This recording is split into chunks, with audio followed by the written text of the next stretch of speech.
must look rather strange to you, all covered in spines, without even a face.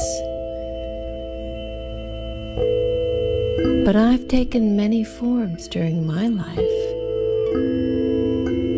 I started out just like you, a tiny egg in a watery world. My parents never knew each other. One moonlit night before a storm, thousands of urchins, clams, and corals released trillions of sperm and eggs into the open sea.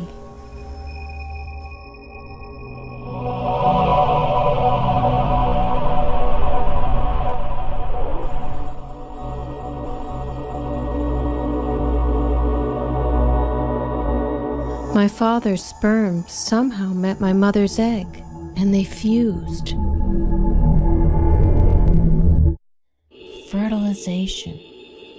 Instantly, I became an embryo the size of a speck of dust.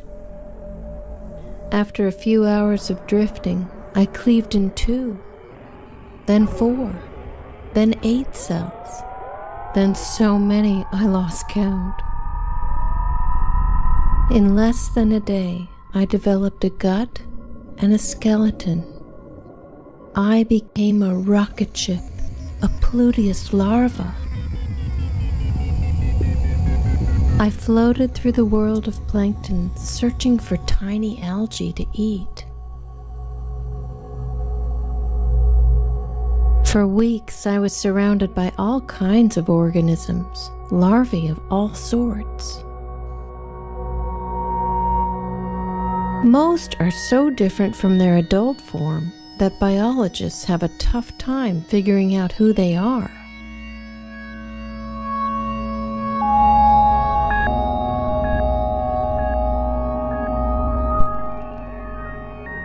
Try matching these youngsters to their parents.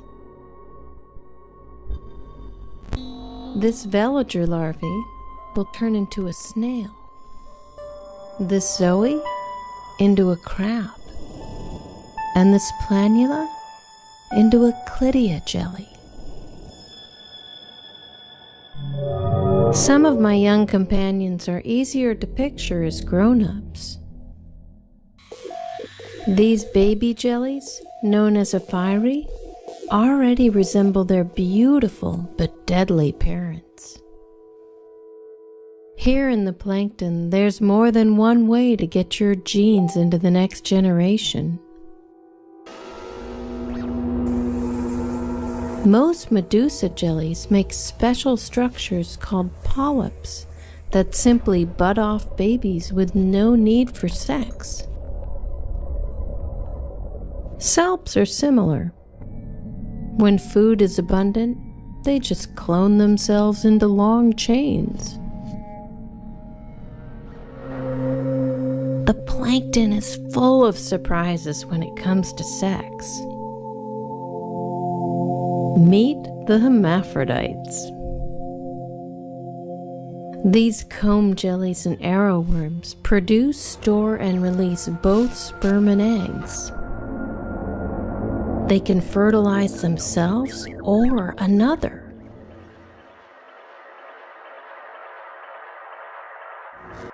When you're floating in a vast sea with little control over who you may meet, it can pay to play both sides of the field. The majority of species here, however, never mate nor form any sort of lasting bonds. That was my parents' strategy. There were so many of us Pluteus larvae, I just hid in the crowd, while most of my kin were devoured.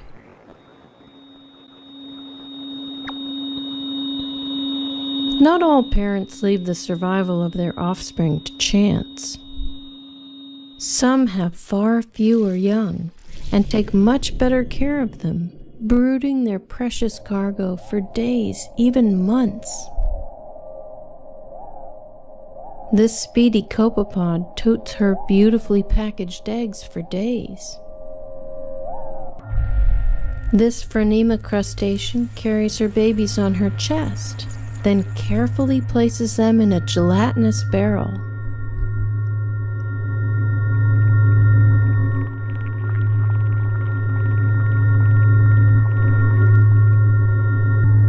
But the black-eyed squid takes the prize. She cradles her eggs in long arms for 9 months, the same time it takes to gestate a human infant.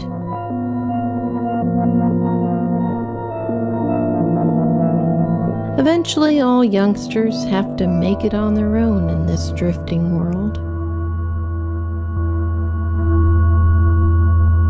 Some will spend their whole lives in the plankton, but others, like me, move on. A few weeks after I was conceived, I decided to settle down and metamorphosed into a recognizable urchin.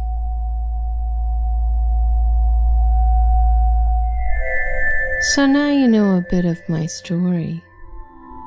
I may just be a slow-moving ball of spines, but don't let my calm adult exterior fool you. I was a rocket ship. I was a wild child.